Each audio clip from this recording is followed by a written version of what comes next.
It's a mailbag edition of the Locked On Hawkeyes podcast. Your questions on Iowa football, Iowa basketball. We try to figure out this hoops team and get them fixed. A whole lot coming up. Plus, Caitlin Clark strikes it big again today. Locked On Hawkeyes. You are Locked On Hawkeyes, your daily podcast on the Iowa Hawkeyes. Part of the Locked On Podcast Network, your team every day.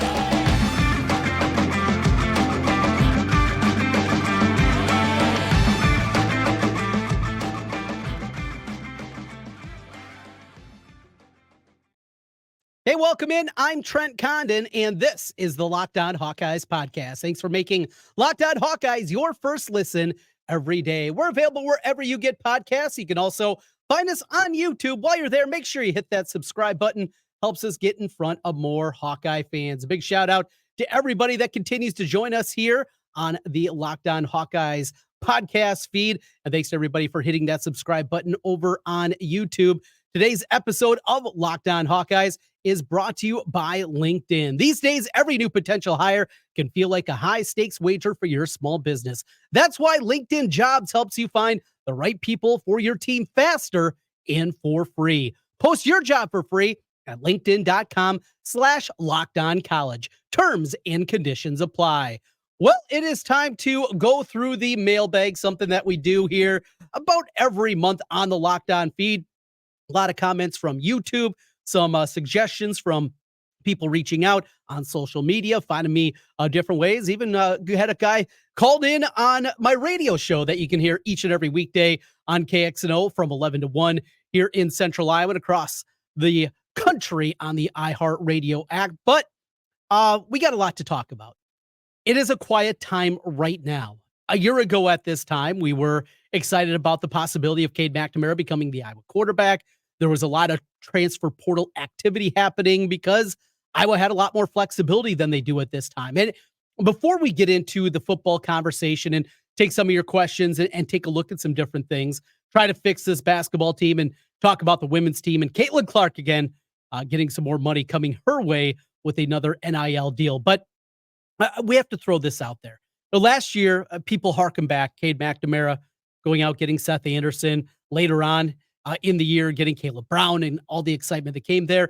All the portal additions that Iowa got for Iowa football. The likelihood that that happens this year at the same level is so incredibly small, and it's simply a numbers crunch. At this point in time, Iowa, in fact, is over scholarships. When you couple the incoming freshmen along with what you have and just the 4 guys that have entered the portal. Yes, I know 6 overall, but Spencer Petras was not considered a scholarship player this year as he was sitting out with the injury.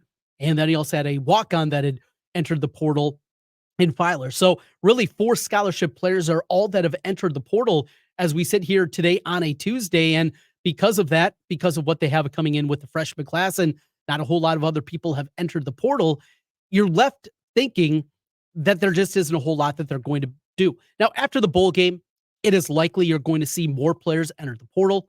And we've talked a lot about running back. How are you going to keep all 3 of those guys healthy? We will see. Other position groups, guys that are stacked up on the depth chart, are not going to make a rise. The conversations that happen, hey, maybe it is. Stick around for a bowl game and see what else is out there. That's a real possibility. But what we know right now is Iowa just doesn't have a whole lot of flexibility to go out there and bring in 7, 8 guys like they did a year ago. So that is definitely consideration that we have to talk about and look at when we're going through and talking about this. So let's get into the questions. Again, always hit us up over on the comment section on YouTube. That is the easiest spot. I see all the comments over there of what they have. Let's start with some football and start off here with Lolly Q. She says, I'm in for Cade to return as QB, but would put Marco Lainez in the 2 slot. He's young and a different type of QB for Iowa. What time and effort into him for the future? Why not? We have a thing to lose, not a thing to lose on the offensive end. Lolly, you're exactly right. It's something that I truly believe Iowa needs to do in this bowl game. We know what Deacon Hill is.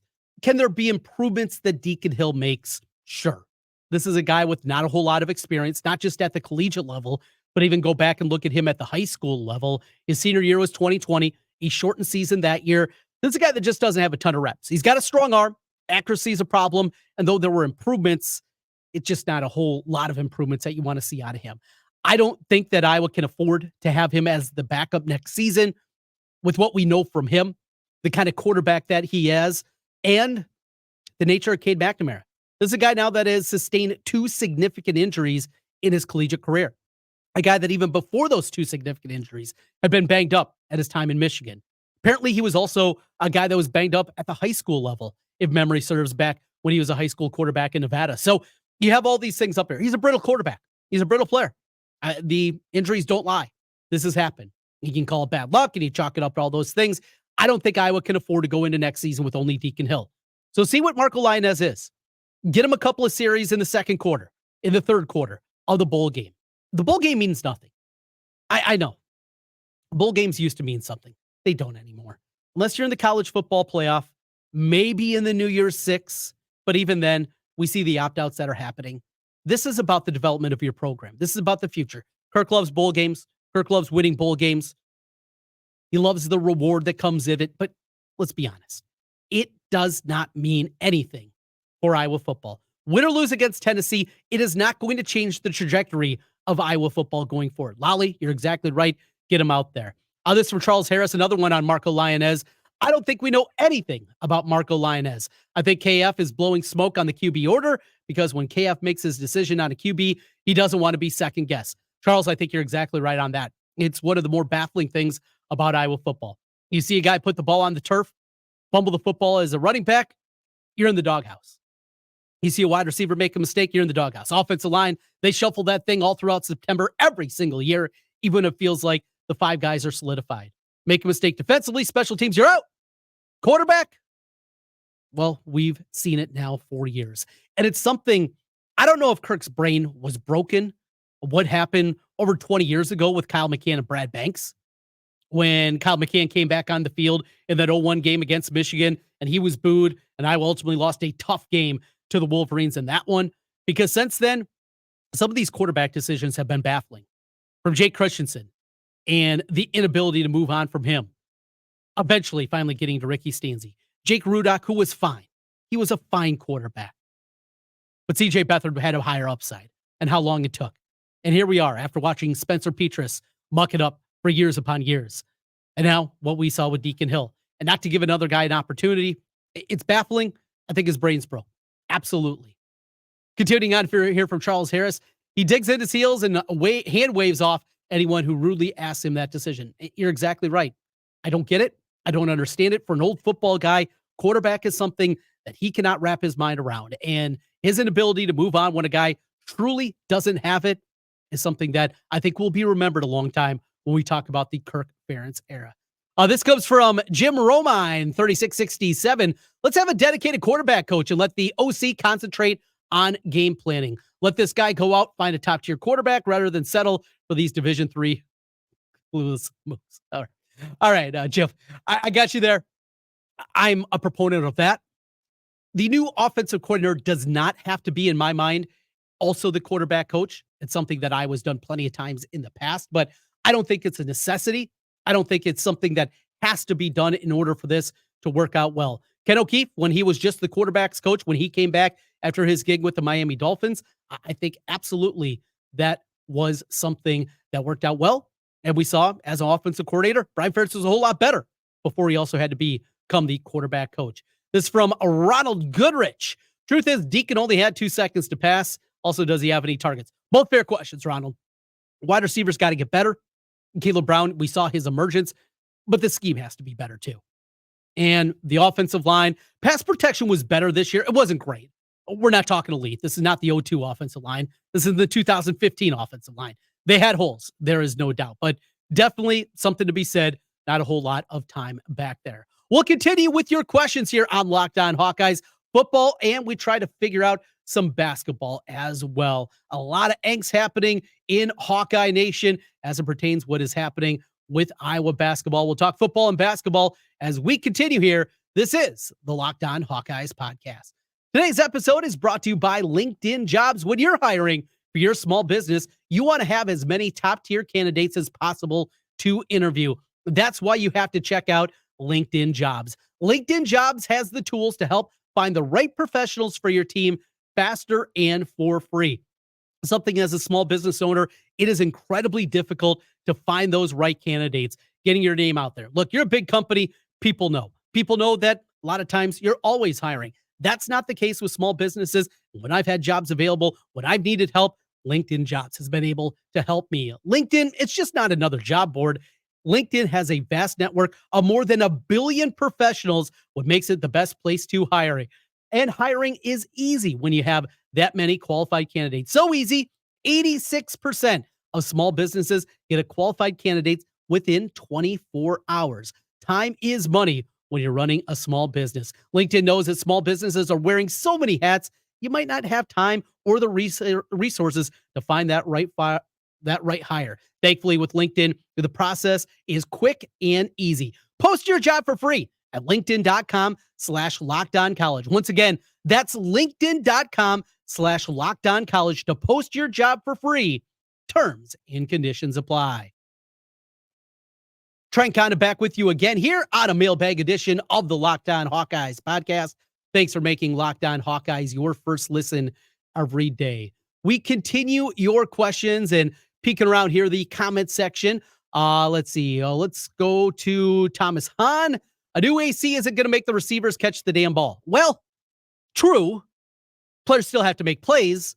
I would argue a scheme that made sense in the passing game would help, but that's a different conversation. Thomas continues. I'm not going to be negative about you. I'll just unsubscribe. All right. That's fine, Thomas. You can do that.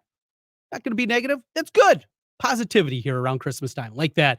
Jerry Lee, Topple Rocky Cop, go Hawks. We'll start to preview that game a little bit more going forward, certainly about that. Sunkiss, 98.99. Men's basketball has the same problem as football. Lack of athleticism and explosive players. I was going to have to recruit more outside the state, but now with NIL and the transfer portal, it's going to take big money to bring these players in and keep them.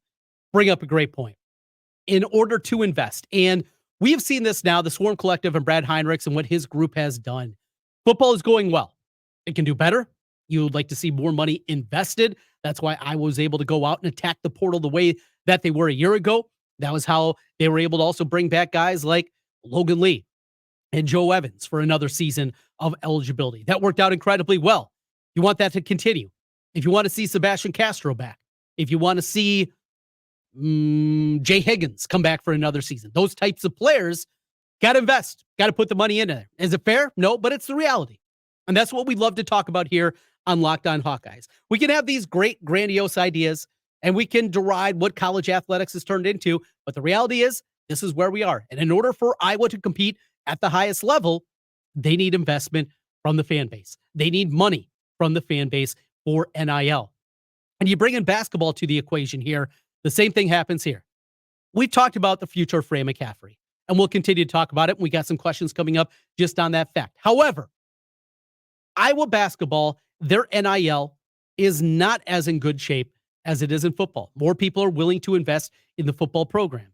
You can argue it's because of Fran McCaffrey. People are sick of Fran. They have Fran fatigue, all those different things, but that is the reality. And if Iowa does have a new coach next season, Fran walks away, he retires, he takes another job, or something I don't believe would happen, he is fired.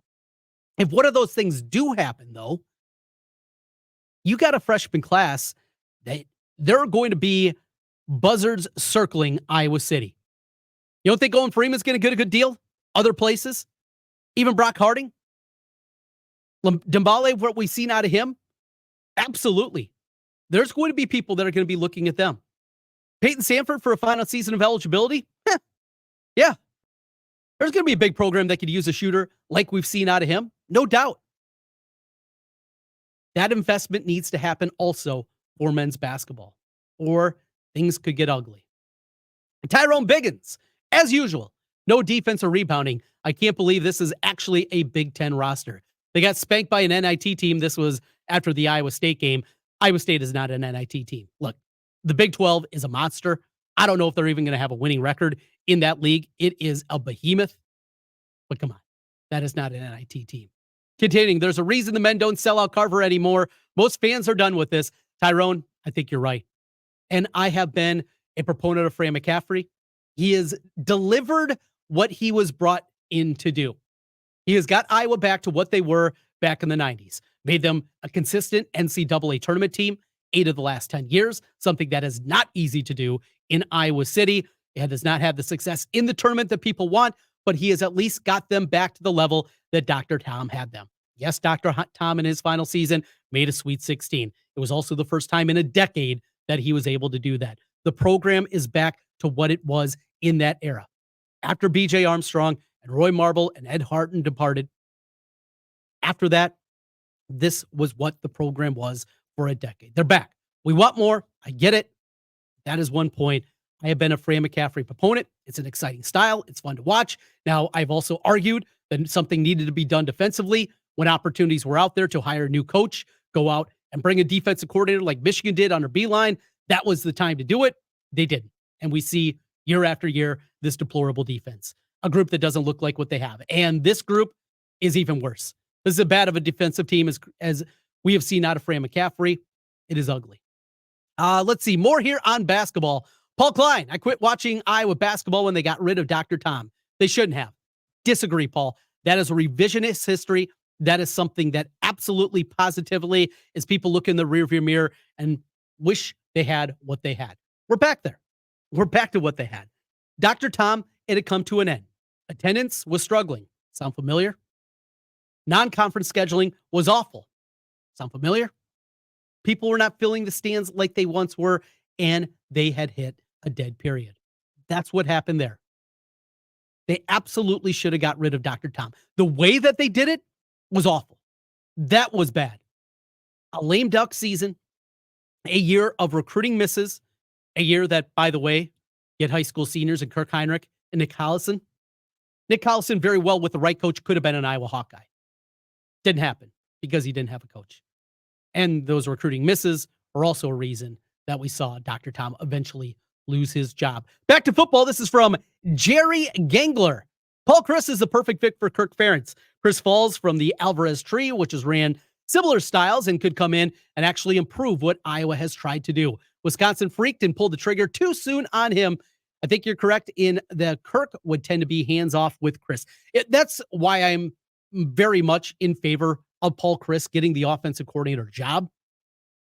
What I look at is whoever comes in, if it's a young guy, if it's a guy that has a background that Kirk Ferentz has a relationship with in the past, he's going to be too hands-on. He's going to have, and you saw that at times, even with Brian. Look, I think everybody, as you get older, you get more conservative, right?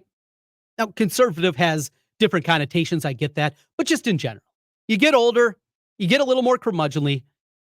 And Kirk Ferentz has taken to the nth degree. Now, Kirk was never a guy that was out there, doing wild things as a football coach. That's not who he is. That's not his personality. And that's not the way that he runs his program. No doubt about it. However, go back to Marshall Kane running that fake field goal, 7-8 years back.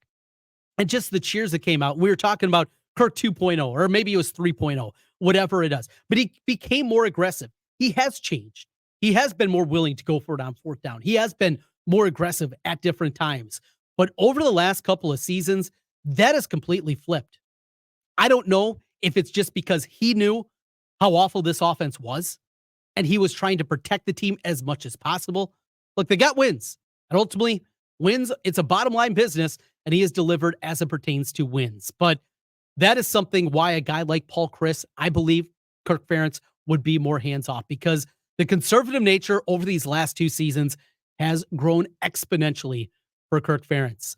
Let's see what else we got here. This is from username invalid. All right. Could not agree more with your take regarding Patrick McCaffrey. He's 6'9" and has never averaged over 4 rebounds per game in his entire Iowa career. Try not to be disrespectful, but man, can't wait until he moves on. Patrick, it's a delicate situation. Mental health break that he had a year ago. It's difficult. It is. But we're here to give opinions. We're not just going to sit here and say everything's fine and play patty cake with each other. We're going to give you real takes. They're measured. I think we're going to be respectful when we disagree with things. We're going to talk about it, but you're exactly right. It's a difficult conversation. Patrick McCaffrey is a fine offensive player. He can get to the rim. He can knock down buckets from the outside, but he just doesn't add enough. 6'9", you want to see more from him. But there's other component. And that's absolutely something that continues to be out there. More on basketball. And this is what we're trying to fix, right? This basketball team. It's not fun to watch right now because the one saving grace of Fran McCaffrey teams is normally they're at least exciting. Maybe they're going to get blown out, right? But it's going to be an exciting basketball game. It's not crappy lick lighter ball. It's something good. It's better, in my mind, to lose 95-85 as opposed to 55-45. I could be alone in that. There's other people that maybe like that style. I don't. It's not fun. It's not entertaining. Is it frustrating losing one way or the other? No doubt. It's not to say that I'm okay losing basketball games in a particular style because that's not the case. And we talk about that a lot with football. I mean, the dichotomy between football and basketball, offensive and defensively, I don't think there's anything like it in all of college sports, but here we are. Back to the conversation at hand, though. Let's see. What else we got? Oh, it feels like Bowen is our best option at being that Big Ten guard who can get into the lane and either finish, get to the line, or create for others. It's something that I'm still really struggling to wrap my mind around. Dasonte Bowen this year has put up great numbers. Off the top of my head, I think 32 assists and 8 turnovers on the year. That's right. A 4-to-1 turnover assist to turnover ratio. That's incredibly good. All right, I got the numbers here. I'm going to bring it up here for Dasonte Bowen. Yeah. So there it is. Yeah. A 4-to-1. His assist rate is 28.4%. That is 112th in the country. Again, we're talking about 350 some teams. We're talking about 12 to 15 players a roster. That's incredibly good. His offensive rating, very good this year. Getting to the free throw line. How about this? He's shooting 92.6% from the free throw line and getting there at a high rate. 27 free throw attempts already this season and playing less than half the minutes per game. 3 of 10 from 3 has at least shown an ability to get there and knock down an open three-pointer. He's your point guard. Tony Perkins is not. Josh Dix is not. And Brock Harding right now at 152 pounds is not either. Not for the grind of the Big Ten. 13 minutes against Michigan for Dasonte Bowen. 13 minutes in the game against Purdue. 20, a lot of them in the second half against Iowa State. 17 against North Florida. 15 against Seton Hall. No. The time is now. The schedule sets up now for Iowa. They got to win these next 3 games, and they need to do it decisively. Starting on Saturday here in Des Moines against Florida A&M. A Florida A&M team that's ranked 321st right now at Ken Pom. You follow that up with UMBC. That's right, Maryland, Baltimore County. There was a Dr. Tom special. Felt like they came in every single season near them or Maryland Eastern Shore. And then you wrap up the non-conference with Northern Illinois. Win these 3 games, win them decisively, and let Dasonte Bowen be the point guard. He makes a mistake, don't yank him out of there. Your starting point guard should not be playing 15 minutes a game. No, the time is now. Make him the point guard. I believe that is the only path for this team to put it together and come together for a run. Another thing for Iowa, not just these 3 games, but the way the schedule begins in the Big Ten, Iowa has to get off to a good start. Game 1's the most difficult as they go to Wisconsin, place that has not been a great place. Yeah, they've won a couple of games. Bohannon hit the shot, had to win early in the Fran era, but not a whole lot of victories at the Kohl Center. After that, you come home for Rutgers and Nebraska, followed up with the road trip against Minnesota. You have to win all 3 of those games. You get Purdue coming in, there's a loss. Then after that, Maryland, Michigan, Indiana.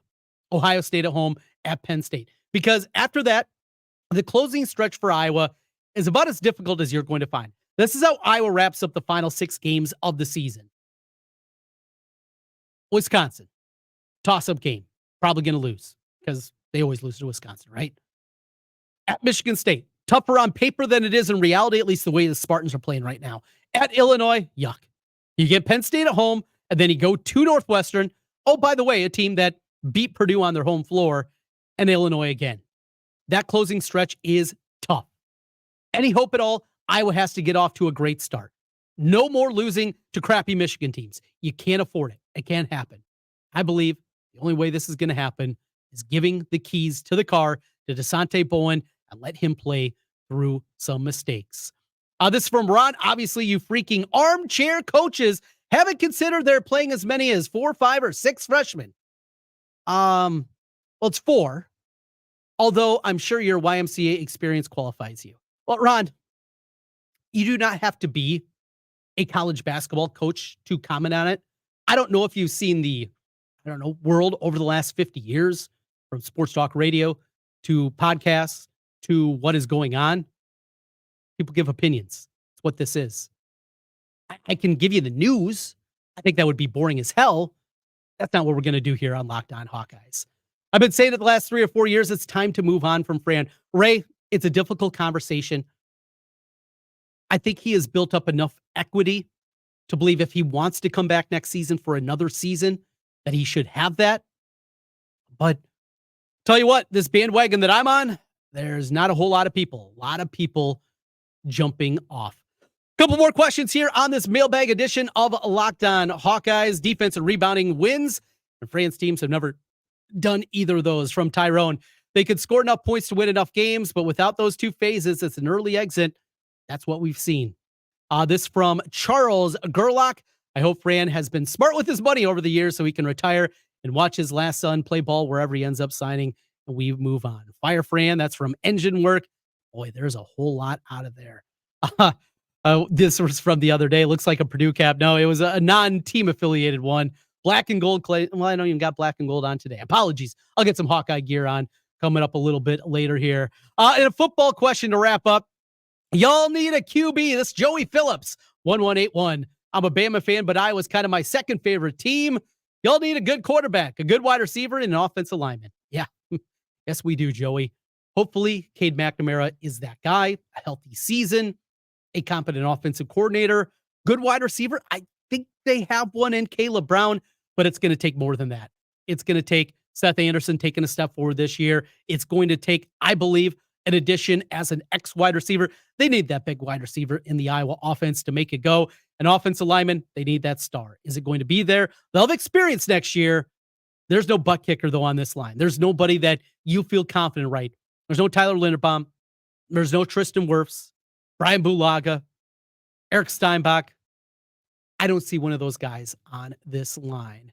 Caitlin Clark, a new NIL deal. And what does her future look like? Yesterday, it was the draft lottery in the WNBA. What does that say about Caitlin's future? We'll talk a little Caitlin Clark when we come back on Locked On Hawkeyes. Right now, new customers for FanDuel. You can get this great offer as the weather gets colder. The NFL stays hot with great offers and FanDuel. New customers get $150 in bonus bets with any winning $5 moneyline bet. That's $150 if your team wins. That's right, $150. You don't have to worry about the point spread. All it is, bet a team to win, and that's going right into your FanDuel account. If you've been thinking about joining FanDuel, there's no better time to get in on the action. The app, it's super easy to use. You can bounce around all the different sports, all the different ways to wager, spreads, player props, over-unders, futures, and a whole lot more. Visit FanDuel.com/lockedon to continue what has been an incredible NFL season. How about what we saw last night on Monday Night Football? What a night that was. You never know what's going to happen in the NFL. Again, that's FanDuel.com/lockedon. FanDuel, official partner of the NFL. Trent kind of back with you one final time on the Locked On Hawkeyes podcast. As always, thanks for making Locked On Hawkeyes your first listen every day. Well, Caitlin Clark, another one added to her Rolodex. You see her on the State Farm commercials. You see her Hy-Vee, hawking some Chinese, the Chinese food over there, and a whole lot more. She's everywhere. Buick and a whole lot more, and added another one. How about Gatorade? That's right. A new commercial is out spotlighting Caitlin Clark. Now, it is going to be interesting to see how this goes because Iowa, as a school that has a contract with Coca-Cola, that means Powerade, same as the NCAA tournament, has the same.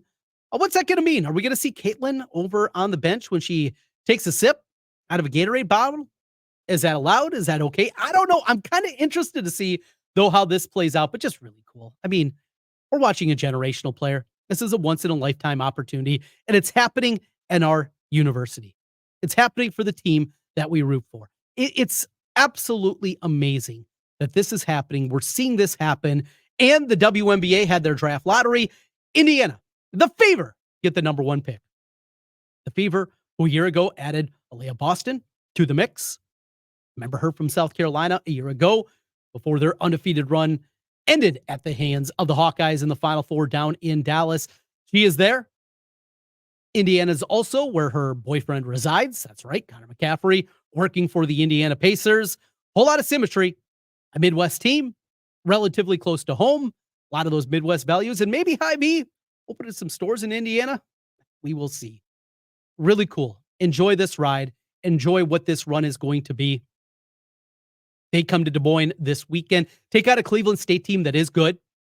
It is not like the men's team taking on Florida A&M. Though it's Cleveland State, a team from the horizon. All right, you might roll your eyes. Don't.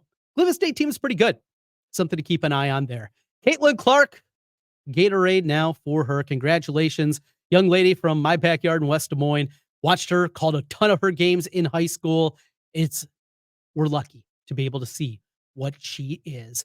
We are out of here. Locked On Hawkeyes, your team every day. That's what we do on the Locked On Network. And thanks for making Locked On Hawkeyes your first listen every day. We'll talk to you again tomorrow. Go Hawks.